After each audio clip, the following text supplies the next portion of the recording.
Hi friends, good morning. இன்றைக்கி நம்ம வீட்டில் மதிய சாப்பாடு என்னென்னா, சாப்பாடு, வெண்டைக்காய் புளிக்குழம்பு,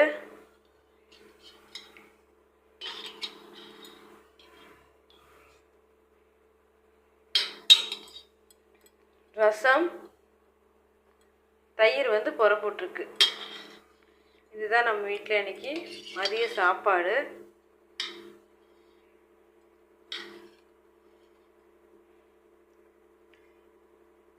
வாங்க சாப்பிட்லாம். இந்த சேனல் உங்களுக்கு பிடிச்சிருந்தா சப்ஸ்கிரைப் பண்ணுங்கள், சப்போர்ட் பண்ணுங்கள், லைக் பண்ணுங்கள், ஷேர் பண்ணுங்கள்,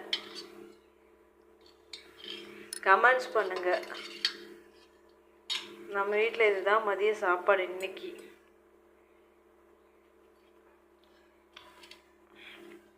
நன்றி, வணக்கம்.